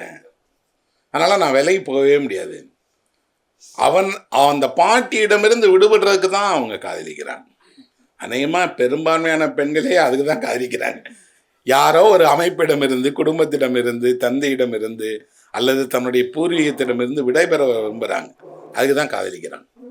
அந்த காதல் நிறைவேறலை. அவன் எங்கேயோ திரும்பி கப்பல் வேலைக்கு போயிடுறான். அவன் வருவான்னு காத்துட்ருக்கிறான். அவன் காத்துட்ருக்கக்கூடிய இரவுகளில் ஒரு இரவில் தான் இவங்க சந்திக்கிறாங்க. ஆனால் சந்திக்கும் போதெல்லாம் ஒரு பெண் இன்னொருவனை காதலிக்கிறாள் என்று தெரிந்த பிறகு இவனுக்கு ஒரு நெருக்கடி உண்டாகிறது. அவளுடைய காதலுக்காக நான் துணை நிற்கணுமா, நான் காதலிக்கணுமா? அவன் காதலுக்காக துணை நிற்கிறான். நிற்கும் போது அவன் சொல்கிறான், நீங்களும் காதலிக்கிறீங்க, நானும் காதலிக்கிறேன், ஆனால் வேற. ஆனால் நான் உங்களை காதலிக்கிறேன் இல்லையா, அதனால் கூட நிற்கிறேன் அப்படிங்கிறான். ஒரே ஒரு பகல் தான் அந்த புத்தகத்தில் வருது. 4 இரவுகள் ஒரு பகல். அந்த பகல் அவங்க சேர மாட்டாங்க அப்படிங்கிறத தெரிவிக்கிற பகல். நீங்கள் அந்த கதையை படிச்சிருந்தீங்கன்னா தெரியும். அந்த பகலில் ஒரு முக்கியமான நிகழ்வு ஏற்படுகிறது. முதல்ல அவனுடைய வாழ்க்கையை தொடங்குகிற போது அவனுடைய அறையை பற்றி சொல்லுவோம். ஒரு இருட்டடைஞ்ச அறை, சூரிய வெளிச்சமே வராத அறை, ஒரு வேலைக்காரங்க இருக்காங்க, அவங்க தான் துப்புரவு பணி செய்கிறாங்க. இந்த வீட்டினுடைய சுவரில் முழுக்க சிலந்தி வலை பின்னப்பட்டிருக்கு. அந்த சிலந்தியை நான் பார்த்துட்டே இருப்பேன்னு சொல்கிறான். அவனுடைய கடைசி பகலில் அந்த வேலைக்கார அம்மா சொல்லுவா, சுகத்தில் இருந்த சிலந்தி வலை இல்லை பார்த்தீங்களா, அதை எடுத்துட்டேன் அப்படின்னு. அது வெறும் வரி இல்லை என்பர்களே, காதல் ஒரு மனிதனை தன்னை சுற்றி இருந்த தனிமையின் சிலந்தி வலையை இல்லாமல் ஆக்கியது. ஒரு தனிமையினுடைய சிலந்தி வலை பின்னப்பட்ட ஒரு 20 வயது ஆணுக்கு கொஞ்சம் கொஞ்சமாக அந்த காதல் என்ன பண்ணிருச்சு அப்படின்னா, தனிமையினுடைய சிலந்தி வலையிலிருந்து விடுபட்டுச்சு. உலகில் எழுதப்பட்ட எல்லா காதல் கதைகளும் இந்த சிலந்தி வலையை போல மென்மையானது தான். ஆனால் அதில் வெளிச்சம் பட்டால் தான் தெரியும் அதில் இருக்கக்கூடிய மினுமினுப்பு. பெரிய இறுக்கமான, உயரமான, இன்னும் சொல்லப்போனால் வலிமையான கயிறுகளை கொண்டு எழுதுவதல்ல காதல் கதை. மிக மெல்லிய, இன்னும் சொல்லப்போனால் தன்னுடைய எச்சிலை கொண்டு தானே உருவாக்குகிற ஒரு மாய கயிறு போன்ற அந்த சின்ன இலைகளை கொண்டு ஒரு சிலந்தி உருவாக்குது இல்லையா, அப்படி தான் ஒரு மனிதன் தன்னோட காதலை பற்றி எழுதுகிறான். முழு தசாவஸ்கியனுடைய கதையிலையுமே ஒரு பித்து போல் அவங்க 2 பேரும் பேசிட்டே இருக்காங்க. ஏன் அப்படின்னா அது எல்லாமும் தசாவஸ்கியினுடைய சொந்த வாழ்க்கையினுடைய கதை. அந்த பாலத்தில் நிற்கக்கூடிய ஆள் அவர் தான். அந்த நாஸ்தன்கா மட்டும் வேறு நாஸ்தன்கா இருக்காங்க. அதனால் அவருடைய வாழ்க்கையில் பல வேறு நாஸ்தன்கா. ஆனால் எந்த நாஸ்தன்காவிலிருந்து இதை எழுதினாருன்னு தெரியல. ஆனால் அந்த காதல் கதை அதை எப்போ படிக்கும் போதும் அந்த பீட்டர்ஸ்பர்க் பாலத்தில் நிற்கக்கூடிய ஒரு யுவதி, அவளுடைய மஞ்சள் தொப்பி, அங்கே இருக்கக்கூடிய வீதி எல்லாமே எனக்கு கண்ணுக்கு தெரியுது. நான் ஒவ்வொரு முறை அதை புத்தகத்தை மூடி வச்ச பின்னாடியும் அவர்கள் இருவரையும் பின்தொடரக்கூடியவனா நான் பின்னாடி போனேன். அவர்கள் நடந்த அந்த பாலத்தினுடைய ஏதோ ஒரு விளக்கு கம்பத்துக்கு பக்கத்தில் போய் நின்று அவர்களை பார்த்துட்டே இருக்கேன். அவருடைய காதல் நிறைவேறிய காதலை விட தோல்வியடைந்த காதல் தான் இலக்கியத்தில் வெற்றி அடைஞ்சிருக்கு. ஆனால் தோல்வியடைந்த காதல் வாழ்க்கைக்கு இனிமையானது அல்ல. தோல்வியடைந்த காதல் வாழ்க்கை முழுக்க ஒரு ஆறாத வடுவை அவங்களுக்கு உருவாக்கணும். எந்த வயதில் இருந்தாலும் அவர்கள் அந்த தழும்பை திரும்ப திரும்ப தொட்டு பார்த்துட்டு இருக்கிறது போல இழந்து போன காதலை தொட்டு பார்த்துட்டே இருப்பாங்க. இன்னும் சொல்லப்போனால் உடலினுடைய வடு வந்து கொஞ்சம் கொஞ்சமாக ஆனோம்னே வலி மறைந்து போயிடும். ஆனால் காதலினுடைய வடு வந்து வலியோடையே இருக்கும். இருக்கிறதோடு அது எப்போ அதிலிருந்து ரத்தம் கசிய தொடங்கும்னு தெரியாது. ஒருவன் 30-35 வருடங்களுக்கு பிறகு தான் காதலித்த ஒரு பெண்ணை பிரிந்து போன பின்னாடியும் கூட வாழ்வினுடைய ஏதோ ஒரு தருணத்தில் எங்காவது பார்த்தா அவன் மனதில் இருந்து அந்த ரத்தம் சொட்ட தொடங்கிடும். ஏன் உலகம் இவ்வளவு விஷயங்களோடு இருக்கும்போதும் கூட காதலுக்கு திரும்ப திரும்ப இவ்வளோ முக்கியத்துவம் கொடுத்துட்டே இருக்கு? ஏதாவது ஒரு சமூகம் காதல் இல்லாத சமூகம் இருக்கா? அது வந்து பழங்குடி சமூகமாக இருக்கலாம், அல்லது நாளைக்கு வரக்கூடிய ஒரு அதிநவீன ரோபோக்களினுடைய சமூகமாக வேணாலும் இருக்கலாம். ஆனால் எல்லா சமூகத்தையும் திரும்ப திரும்ப வழிநடத்தக்கூடிய அடிப்படையான உணர்வுகளில் ஒன்று வந்து காதல். அதை இப்போ ரஷ்யாவில் இவங்க சொல்லும் போது இவ்வளோ அழகாக ஒரு காதலை பற்றி எழுதக்கூடிய ஒரு கதையில் இந்த காதல் ஏற்பட்டதுக்கு பின்னாடி உலகத்தில் என்ன நடந்துச்சு, பீட்டர்ஸ்பர்க்கில் என்ன நடந்துச்சு. பீட்டர்ஸ்பர்க் அப்படிங்கக்கூடிய ஒரு நகரமே இந்த பொண்ணு நாஸ்தன்கா பாரி தான். ஏன் அப்படின்னா மாஸ்கோ அதிகாரத்தில் இருக்கக்கூடிய மன்னர்களுக்கு உயர்குடி மக்களுக்கான நகரம், பீட்டர்ஸ்பர்க் முழுவதும் உழைப்பாளர்களுக்கான நகரம், எளிய மக்களுக்கான நகரம், உருவாக்கப்பட்ட ஒரு நகரம். அப்போ அந்த நகரம்தான் இந்த பொண்ணு. அந்த நகரத்தை தான் அவன் காதலிக்கிறான். அந்த நகரத்தில் தனக்கு இடமில்லைங்கிறதுனால தான் இருக்கான். அந்த நகரம் வேற ஏதோ ஒரு பக்கம் திரும்பி வேற ஏதோ ஒரு வாழ்க்கையில் போயிட்டு இருக்கு. அப்போ ஒரு காதல் கதைக்குள்ளாடி இவ்வளோ அழகான ஒரு விஷயத்தை தசாவஸ்கியால் சொல்ல முடியுதுங்கிறதுனால தான் வெந்நீர் இரவுகள் வெளியான எல்லா மொழிகள்லையுமே அது மிகச்சிறந்த படைப்பார் கொண்டாடப்படுது. ஒரு தசாவஸ்கியனுடைய ஒயிட் நைட்ஸ், அந்த வெந்நீர இரவுகளை ஒரு சிகரம்னு சொன்னால் அதுக்கு பக்கத்தில் இருக்கக்கூடிய எக்கச்சக்கமான சிறு சிறு குன்றுகள் போல காதலினுடைய உயரங்களை எழுதியவர் வந்து ஆண்டன் செக்காவ். செக்காவ் எழுதிய காதல் கதைகள் மட்டுமே தனியாக தொகுக்கலாம். ஏன் அப்படின்னா அவர் 33 பெண்களை காதலிச்சிருக்கார். இந்த உலகத்திலே எழுத்தாளர்கள் பொறாமைப்பட வேண்டிய ஒரே ஆள் அவர் தான். இந்த எண்ணிக்கையை அவங்க எழுதும் போது அவருடைய வாழ்க்கை வரலாற்றில் ஒரு குறிப்பு இருக்கு. இந்த 33 பேர்களும் அடையாளம் தெரிந்த காதலிகள். அவர் குறைவான வாழ்க்கை தான் வாழ்ந்திருக்கிறாரு, ஆனால் முழுக்க காதலிலே இருக்கார். நான் அந்த பக்கத்தை படிச்சுட்டு பக்கத்தில் 12 வயது வரைக்கும் தான் காதலிக்காமல் இருந்திருப்பார். அவ்வளவு காதல், அவ்வளவு வேறுபட்ட ஆட்கள். அவர் ஒரு மருத்துவர், காதல் திருமணம் பண்ணிக்கிட்டாரு. அத்தனை காதல்கள் இருக்கிறாங்க, எல்லா வகையான காதலையும் எழுதியிருக்கிறார். ஆனால் அவர் எழுதிய ஒரு காதல் கதையில் ரொம்ப முக்கியமான காதல் கதை தமிழில் வெளியாயிருக்கு. நாய்க்கார சீமாட்டி அப்படின்னு, a lady with the dog அப்படிங்கிற கதை. அந்த நாய்க்கார சீமாட்டிங்கிற கதைக்கு என்ன சிறப்பு அப்படின்னா, அது ஒரு 10 பருவத்தில் இருக்கக்கூடிய இளைஞனுடைய காதலை சொல்லலை, 40 வயதுக்காரனுடைய காதலை சொல்லுது. அதில் காதலிக்கக்கூடிய ஆணும் சரி, காதலிக்கக்கூடிய பெண்ணும் சரி திருமணமானவர்கள். திருமணமானவர்களுக்கு இடையில் ஏற்படக்கூடிய ஒரு காதலை உலக இலக்கியத்தில் ரொம்ப குறைவாக தான் சொல்லியிருக்காங்க. ஆனால் அதிகம் அதுதான் நடக்குது. இந்த உலகத்தில் பல வேற பிரச்சனைகளாக ஒரு குடும்பம் நடந்துட்டு இருக்குதுன்னா அது திருமண உறவுக்கு அப்புறம் ஒரு ஆணோ பெண்ணோ செய்யக்கூடிய ஒரு காதலை சமூகம் எப்படி பார்க்குது. அண்ணா கரிணனால் வரக்கூடிய அண்ணா கரிணனா அவளுக்கு அழகாக இருக்கிறா, பெரிய வசதியானவனை திருமணம் செய்திருக்கா, பையன்லாம் இருக்கிறா, எல்லா செல்வமும் இருக்கு. அண்ணா கரிணனா வந்து இந்த நகரத்துக்கு வருவதுக்கு காரணமே அண்ணன் குடும்பத்தில் இது மாதிரி ஒரு பிரச்சனை, அதை தீர்க்கிறதுக்காக வரா. வந்தால் விருந்தில் அவளோட நடனம் ஆட வைக்கிறாங்க. நடனம் ஆடுகிற போது அவள் அழகாக ஆடும் போது ஒரு பொண்ணு சொல்கிறா, உங்கள் வயதே தெரியல, நீங்கள் சின்ன பொண்ணு மாதிரி ஆடுறீங்கன்னு. அந்த ஒரு வாசகம்தான் அவளோட கண்ணை திறக்குது. தனக்கு திருமணம் ஆயிடுச்சு, தான் 35 வயசில் இருக்கிறோம், தனக்கு குழந்தைகள் இருக்காங்க, கணவன் இருக்காங்க, அதெல்லாம் இல்லை. நான் இன்னும் அதே 16 17 வயதில் இருக்கிற இளமையான பெண்ணுன்னு திரும்புகிற அவ. அங்கேருந்து அவளுக்கு எல்லாம் மாற ஆரம்பிச்சது. அதில் அவர் விரான்ஸ்கியை காதலிக்கிறாள், அவளுக்கு கணவன் இருக்கிறார். ஒரு காட்சியில் அவள் சொல்கிறா, என்னுடைய 2 கண்களைப் போல நீங்கள் இருவரும் இருக்கலாமே அப்படின்னு சொல்கிறார். உலகம் அனுமதிக்காது. அதனால தான் இந்த புத்தகத்தினுடைய தொடக்க வரியில் மேலே டால்சா எழுதியிருக்கிறாரு, அண்ணா கருணனால எல்லா ஆண் பெண்ணுக்கு இடையில் இருக்கக்கூடிய சிக்கல்களையும் கடவுள் தீர்மானிக்கட்டும், மனிதர்கள் தீர்மானிக்க வேண்டாம். எது சரி எது தவறு என்பதை நீங்கள் தீர்மானிக்க வேண்டாம்னு சொல்கிறார். ஆனால் அதை சந்திக்கக்கூடிய ஒரு மனிதனுக்கு அந்த ஏற்படுத்தக்கூடிய விளைவுகள் இருக்கு இல்லையா? நீங்கள் நாய்க்கார சீமாட்டி அப்படிங்கிற அந்த கதையை படித்தீங்கன்னா, ஒரு நம்ம ஊரில் சொல்கிற மாதிரி ஒரு ஊட்டிக்கு அல்லது ஒரு விடுமுறையை கழிப்பதற்காக கடற்கரை நகரத்துக்கு போன ஒரு ஆணும் பொண்ணும் பார்த்துக்கிறாங்க, பழகுறாங்க. அந்த பொண்ணு ஒரு நாயோடு வரா, அந்த நாயை கூட்டிகிட்டு கடற்கரையில் உலாவிட்டே இருக்கா, எல்லாருமே பார்க்குறாங்க, எல்லாருக்குமே பிடிக்குது. ஆனால் ஒருவன் அந்த பொண்ணை இதே மாதிரியே பின்னாடி போகிறான், அவளை பார்க்குறான், பேசுகிறான், தொடர்கிறான். அவனும் திருமணமானவன், அந்த பொண்ணும் திருமணமானவன். அவர்கள் 2 பேருக்கு இடையில் வரக்கூடியது காதல் அல்ல. ஒரு வரியில் அவர் செக்காவ் சொல்கிறாரு, வாழ்க்கையில் ஏற்படக்கூடிய சலிப்பு தான் நடுத்தர வயதிலே காதலிக்க தூண்டுது. அந்த சலிப்பை அவர்கள் உணர்கிறாங்க. ஒரே மாதிரி வாழ்க்கை, ஒரே மாதிரி இருக்குது, ஒன்றுமே இல்லை. ஆனால் அந்த சலிப்பிலிருந்து நான் விடுபடுவதுக்கு என்ன செய்யணும்னு தெரியல. அவனுக்கும் அதே போல் இருக்குது, அவளுக்கும் இருக்குது. இவங்க 2 பேரும் காதலிக்கிறாங்க. காதலித்தவர்கள் பிரிஞ்சிடுறாங்க. திருப்பி அவன் வேறு நகரத்தில், அவள் வேறு நகரத்தில் இருக்கிறான். அவளோட வீடை போய் பார்க்க போவான். அவளோட முகவரியை தேடி கண்டுபிடிச்சு அவளோட வீட்டுக்கு வெளியில் போய் நிற்பான். நிற்கும் போது அவன் முதல்ல அந்த நாய் வருதான்னு பார்ப்பான். அவன் நாய்க்குட்டியை கூட்டிகிட்டு வராளே, வர்றாளான்னு யோசித்து பாருங்கள். ஒரு 40 வயதில் இருக்கக்கூடிய ஒருவன் காதலின் பொருட்டு ஏதோ ஒரு வீட்டுக்கு வெளியில் நிற்கக்கூடிய காட்சி இருக்கு இல்லையா? நம்ம கற்பனை பண்ணியே பார்க்க முடியாது.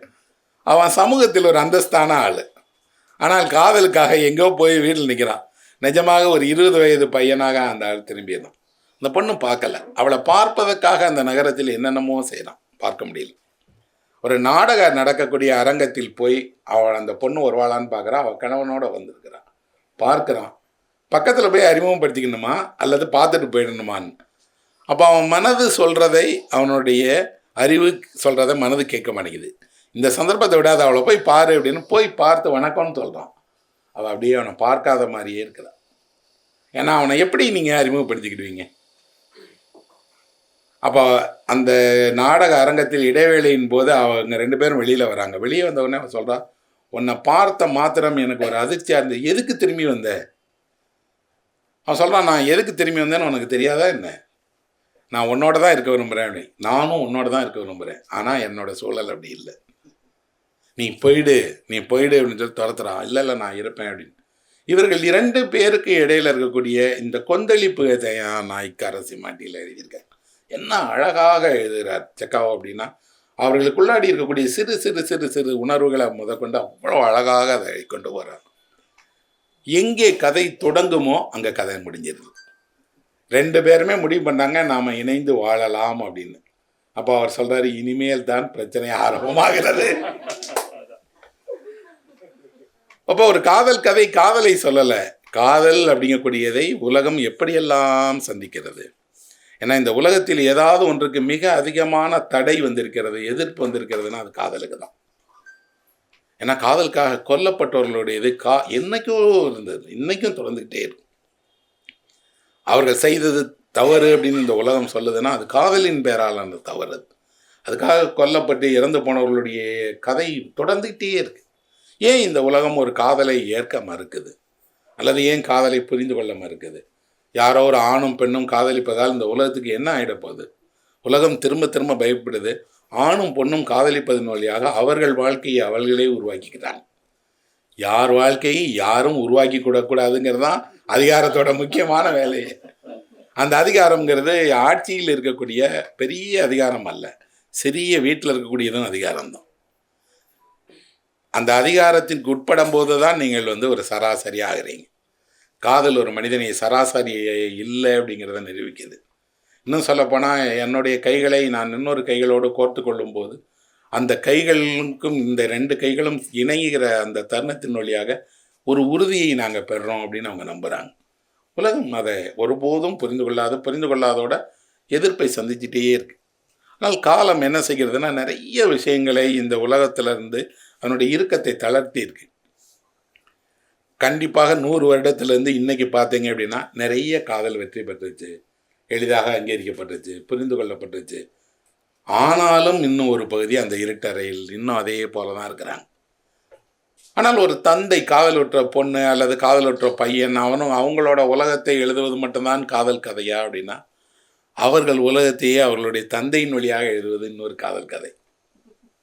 ஒரு பையனோ பொண்ணா லவ் பண்ணுறத அவங்க அப்பா என்ன நினைக்கிறாரு, அவங்க அப்பாவுக்கு அது சரிதானா அல்லது ஏற்றுக்கிடுவாரா? காதலுக்காக சண்டை போட்டு ஒரு தன் மனைவி ஒருத்தன் யாரோ ஒருத்தன் வந்து புகழ்ந்து பேசினாங்கிறதுக்காக நேரடியாக சமர் செய்து அந்த சண்டையில் செத்து போனவர் தான் புஷ்கின்.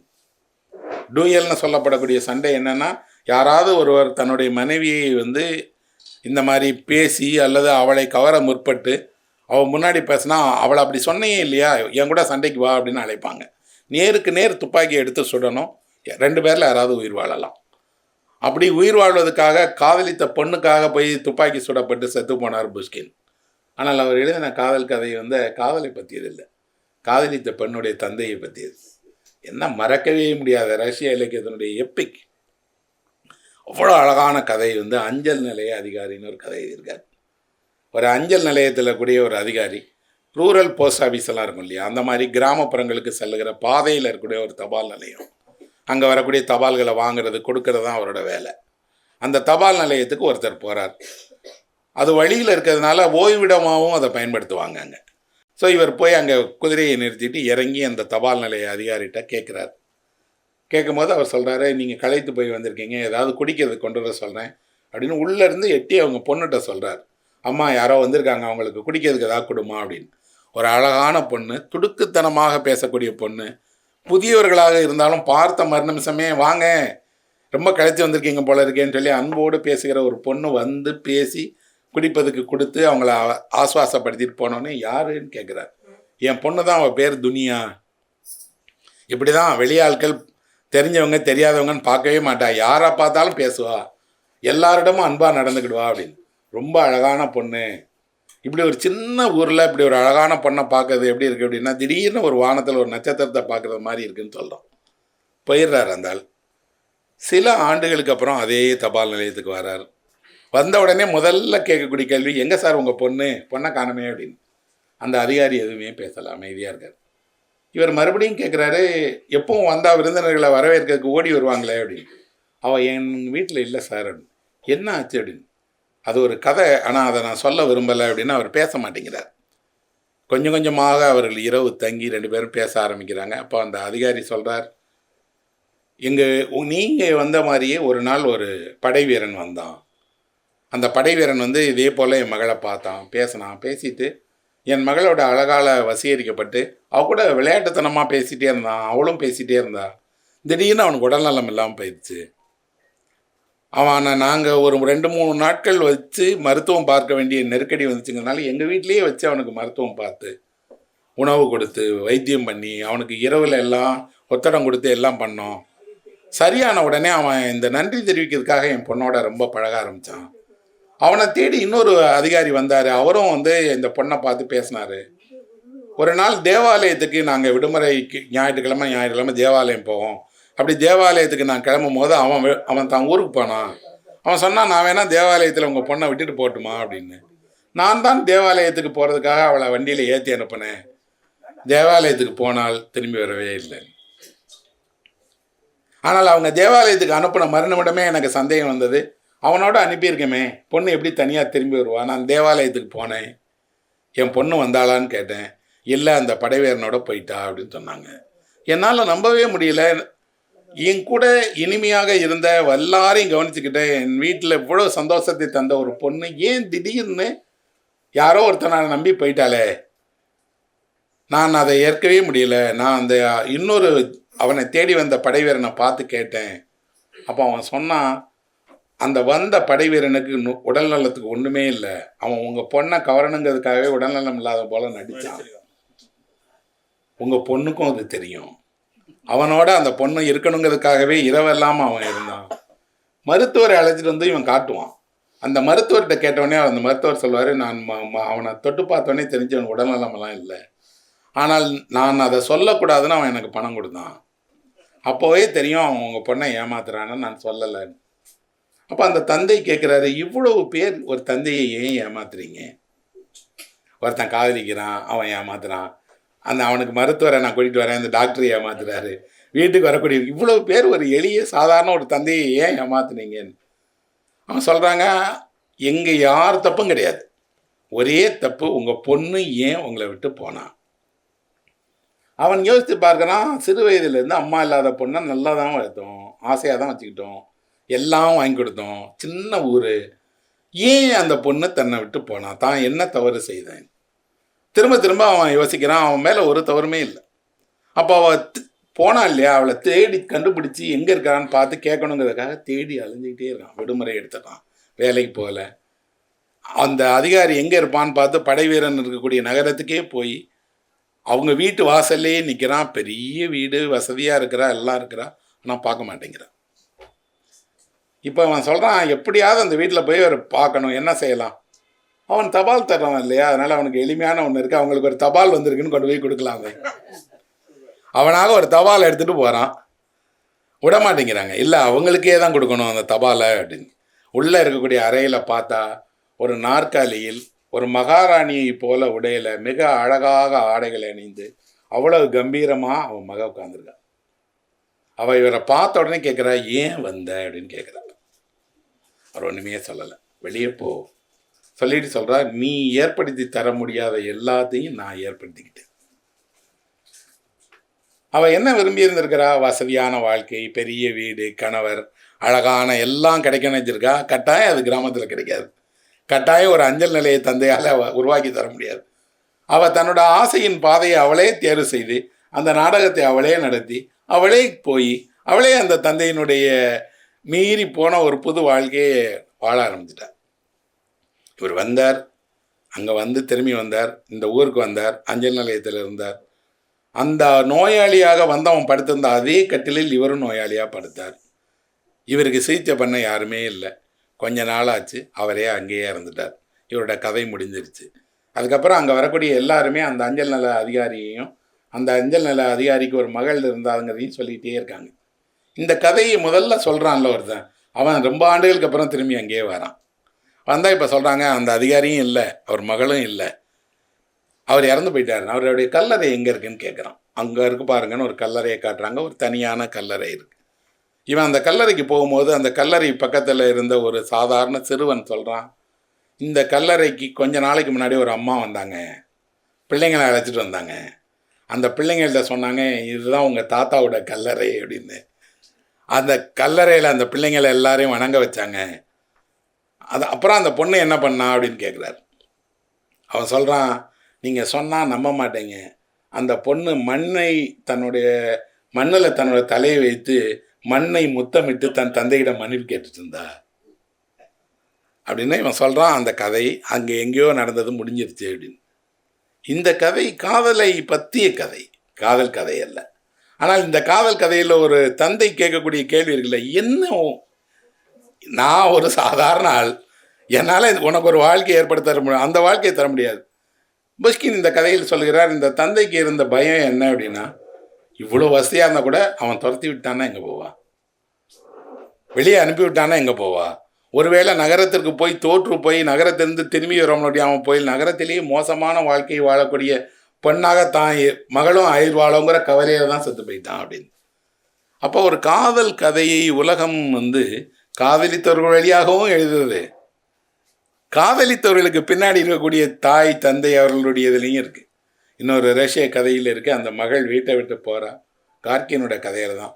போகும்போது அந்த தந்தை சொல்கிறாரு என்ன அப்படின்னா, மகளே நீ வீட்டை விட்டு போகும்போது உன்னுடைய 20 வயதையும் விட்டுட்டு போகிற, ஒரு பையில் அதையும் எடுத்துகிட்டு போயிடு அப்படின்னு சொல்கிறார். அப்போ காதல் கதைகள் பெரும்பாலும் ஏன் சோகமாக இருந்தால் பிடிக்குது அப்படின்னா, காதல் கதைகளினுடைய சோகம் என்பது அது கதையினுடைய சோகம் அல்ல. எல்லா காதலும் மகிழ்ச்சியான ஒரு முடிவை நோக்கி போகணும், மகிழ்ச்சியாக அவங்க வாழணும்னு படிக்கிற எல்லாரும் விரும்புகிறாங்க. அதனால தான் திரும்ப திரும்ப எழுத்தாளர்கள்ட்ட வேண்டுகோள் வைக்கிறாங்கன்னா, எப்படியாவது உங்களை சேர்த்து வச்சிருக்கேன் சார், ஐயா அவங்க நிஜமான ஆட்கள்ல இல்லாம இருந்தாலும் சேர்த்துருங்க நீங்க, அவங்கள பிரிச்சிடாதீங்க. ஆனால் அதே ஆட்கள் தான் வாழ்க்கையில் யாரையும் சேர்க்க விட மாட்டேங்கிறாங்க. அப்ப இவ்வளவு மென்மையாக கதையில் வரக்கூடிய 2 கதாபாத்திரங்களை சேர்க்கணும்னு துடிக்கக்கூடிய ஒரு பண்பாடு வாசகர்கள், இலக்கியம், நிஜ வாழ்க்கையில் அவனா சார் கூட்டு போயிட்டான், அவனை அப்படியே போட்டுங்க சார் அனுமதிக்கவே மாட்டேங்கிறாங்க. அப்ப உலகம் காதலை அங்கீகரிக்குமா? அங்கீகரிக்காதனால தான் இலக்கியம் அங்கீகரித்து கொண்டே இருக்கிறது. இலக்கியம் என்ன சொல்கிறதுனா, உலகம் இதுக்கெல்லாம் காது கொடுத்து கேட்காது, புரிந்து கொள்ளாது. ஆனால் நாங்கள் இருக்கிறோம், கேட்கிறோம், எழுதுகிறோம், மனதினுடைய சிறு சிறு சுவடுகளை, சிறு சிறு இலைகளை எல்லாம் பார்க்கிறோம். எல்லாம் தாண்டி இந்த காதல் என்ன செய்கிறது என்பதை இலக்கியம் திரும்ப திரும்ப எழுதிட்டே இருக்கு. கார்கி ஒரு கதை எழுதியிருக்காரு. 26 பேரும் ஒரு இளம் பெண்ணும் ஒரு பேக்கரியில் பிஸ்கட் தயாரிக்கக்கூடிய இடத்துல, நிலவரையில் இருக்கக்கூடிய பிஸ்கட் கம்பெனி அது. அவங்களுக்கு ஜன்னல் வழியாக சாலை தான் தெரியும். கீழே இருக்கிறாங்க ஒரு 26 பேர் பிஸ்கட் தயாரிக்கிறாங்க. அவங்க எல்லாரும் ரவுண்டாக உட்காந்துட்டு மாவு பிசைவாங்க, பிஸ்கட் தயாரிப்பாங்க. காலையிலேருந்து இரவு வரைக்கும் பிஸ்கட் தயாரிச்சுட்டே இருக்காதான். வருடக்கணக்காக இதை தயாரிக்கிறாங்க, ரொட்டியை தயாரிப்பாங்க, பிஸ்கட் தயாரிக்கிறாங்க. ஆனால் அதில் கார்கி சொல்கிறாரு, அவங்க தயாரிக்கிற பிஸ்கட்டை எதையும் அவங்க சாப்பிட மாட்டாங்க. ஏன் அப்படின்னா அதில் அவர்களுடைய கண்ணீர் துளி விழுந்திருக்கும், அதனால் அதை சாப்பிட முடியாது. யாரோ சாப்பிட்றாங்க. ஆனால் அவர்கள் எல்லோரும் இந்த கடின உழைப்பை செய்யும் போதெல்லாம் அவர்களுக்கு பேச்சு துணைக்காக யாராவது ஒரு பொண்ணை பற்றி பேசுவாங்க, ஏதாவது வேடிக்கை கதைகளை பேசுவாங்க. அவங்களுக்கு யாருமே, அதில் நல்ல வரி எழுதியிருக்கார் கார்கி, எங்களை நேசிக்க யாருமே இல்லாதனால் நாங்கள் யாராவது ஒருவரை நேசிக்க பார்த்துட்ருக்கோம். அங்கே ஒரு பொண்ணு வரா, அது மாடியில் இருக்கக்கூடிய வேலை பார்க்கக்கூடிய ஒரு பொண்ணு. அவள் வருவா, வந்து இந்த கதவை தட்டி இவங்ககிட்ட அதிகாரமாக பிஸ்கட் கொடுன்னு கேட்பா. இவங்க எல்லாரும் ஓடி போய் அவளுக்கு பிஸ்கட் கொடுப்பாங்க. இவங்க நினைக்கிறாங்கன்னா அந்த பொண்ணு வர நேரத்தில் தான் நாங்கள் எல்லோரும் மகிழ்ச்சியாக இருக்கிறோம், அவளுக்கு பிஸ்கட் கொடுக்கறதுல எங்கள் எல்லாருக்கும் சந்தோஷம். இதில் இந்த பிஸ்கட்டை சுடுகிற ஒருத்தன் இருக்கிறான், அவன் தான் அந்த நெருப்பை முன்னாடி இருக்கான்ல, அவன் என்ன செய்வான், சூடான பிஸ்கட்டை அவளுக்கு கொடுத்துடணும்னு நினைப்பான். அப்படின்னா எல்லாருமே அவளை காதலிக்கிறாங்க. அந்த 26 பேரும் ஒரு பொண்ணை காதலிக்கிறாங்க. அவளுக்கு தெரியும் எல்லாரும் காதலிக்கிறாங்க. அவள் எல்லாரையுமே ஒரே போல், நீங்கள்லாம் கைதிங்க, நீங்கள்லாம் சம்பாத்தியத்துக்காக இப்படி கைதியாக இருக்கக்கூடியவங்கன்னு திட்டுறா. இங்கேயும் இதே போல் ஒருத்தன் வரான், இளைஞன். இவங்கள்ட்ட சொல்கிறான், நான் என்னால் எந்த பெண்ணையும் காதலிக்க முடியும், நான் நினச்சேன்னா இங்கே இருக்கிற எந்த பெண்ணையும் காதலிக்க முடியணும்னு இந்த 26 பேரும் சொல்கிறாங்க. ஒரு ஆள்கிட்ட உன் வேலை நடக்கவே நடக்காது. யார்? அந்த துனியான்னு ஒரு பொண்ணு வரா, அவளை காதலிக்க முடியவே முடியாது. ஏன் முடியாதுங்கிறீங்க? நான் வேணா சவால் விட்டு ஜெயிச்சு காட்டுட்டா அப்படின்னு. சரி காட்டுங்கிறாங்க. ஆனால் கார்கி சொல்கிறார், அப்படி சொன்ன பின்னாடி இவங்க எல்லாரும் நினைக்கிறாங்க, ஐயோ ஒரு வேளை காதலிச்சிட்டானா, நம்ம ஏன் சவால் விட்டோம் அப்படின்னா, அவன் சவாலில் தோத்துடுறான், நடக்கலை, கொஞ்சம் கொஞ்சமாக இருக்குது. இவங்களுக்கெல்லாம் சந்தோஷம், அவளை ஜெயிக்கவே முடியாது. அவள் ஒவ்வொரு முறையும் வர்றா, இவங்களோட கேலி செய்கிறா, பேசுகிறா, பார்க்கிறா. இந்த 26 பேருடைய எல்லா நெருக்கடிகளிலிருந்தும் விடுவிக்கிறா. அதை படிக்கும் போதெல்லாம் எனக்கு மனதில் ஒரு காட்சி இருக்குது. என்னென்னா, ஜன்னலை திறந்தா வெளிச்சம் உள்ளே வர்றது போல தான் வரா. அந்த அறையினுடைய ஒரு ஜன்னலில் ஒரு வெளிச்சம் வந்தால் எப்படி வருமோ அப்படி வரா. திரும்ப அந்த ஜன்னலை மூடுறது போல் போயிடுறான். ஒரு நாள் அவன் வரான், சொல்கிறான், நான் ஜெயிச்சிட்டேன், அந்த பொண்ணை காதலிக்கிறேன், இப்போ உங்கள் முன்னாடியே அவளை நான் முத்தமிடுவேன் பாருங்க அப்படின்னு. இவங்களால் நம்ப முடியல. அவன் ஒரு அறைக்கு போகிறான், பின்னாடியே அந்த பொண்ணு போகிறா, அவங்க முத்தமிடுறாங்க, இவங்க பார்க்குறாங்க.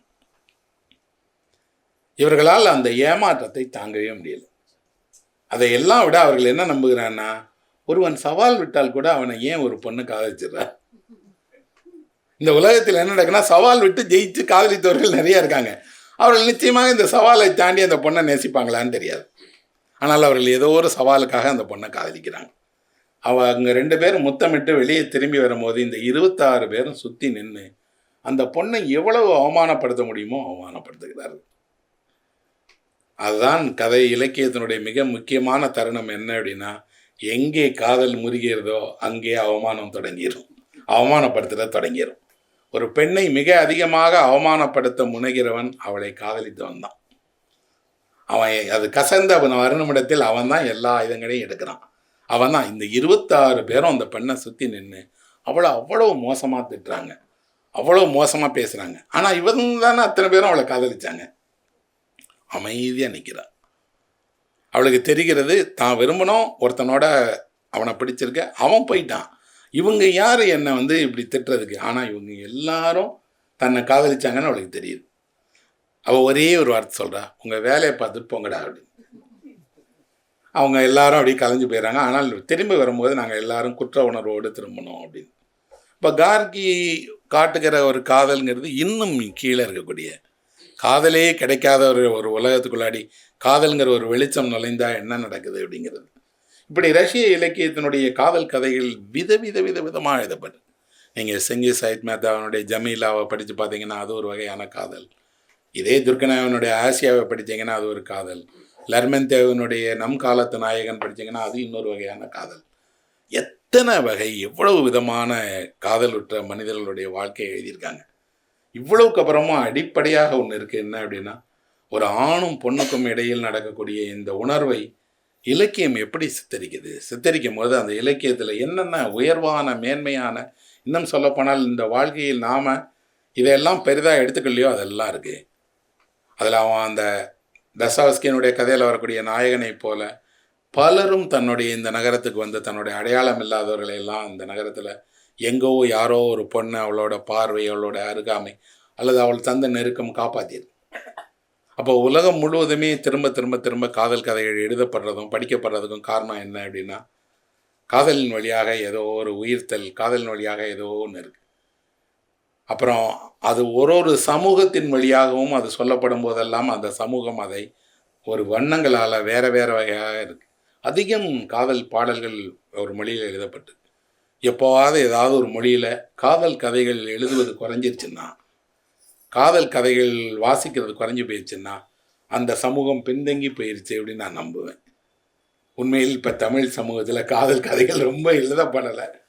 நமக்கு எங்கோ எழுதப்பட்ட ஒரு காதல் கதைகள் இருக்குது. நல்ல காதல் கதைகளை படிக்க விரும்புகிறவர்கள் நிறையா இருக்காங்க. நல்ல காதல் கதைகளை எழுதுகிற எழுத்தாளர்கள் இல்லைன்னா என்ன இருக்குன்னா, திரைப்படத்தில் வர்ற, தொலைக்காட்சிகளில் வர்ற, பொது மேடைகளில் காணக்கூடிய காதல் காட்சிகள் இருக்குது. அது மனதை ஈர்க்க மாட்டேங்குது, ஒட்ட மாட்டேங்குது.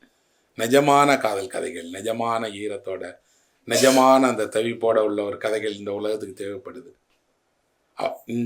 நான் சும்மா ரொம்ப ஒரு சிறு உதாரணங்களாகத்தான் இந்த ரஷ்ய இலக்கியத்தினுடைய சொன்னேன். நிஜத்தில் இது ஒரு மிகப்பெரிய ஒரு நீண்ட உலகம், மிகப்பெரிய உலகம். கொஞ்சம் நீங்களும் விரும்புனீங்கன்னா அந்த கதைகளை படிக்கலாம். படிக்கிறதன் வழியாக என்ன இருக்கும் அப்படின்னா, அவர்கள் எந்த வயதில் இருந்தாலும் மனதை அந்த வயதினுடைய இடத்துக்கு கொண்டு போய்க்கலாம். ஒரு காதலுற்ற வானத்தின் கீழே நீங்கள் கொஞ்சம் அதனுடைய காற்றை, அதனுடைய வெளிச்சத்தை அடையலாம் அப்படின்னு சொல்லி இந்த உரையை நிறைவு செய்கிறேன். நன்றி.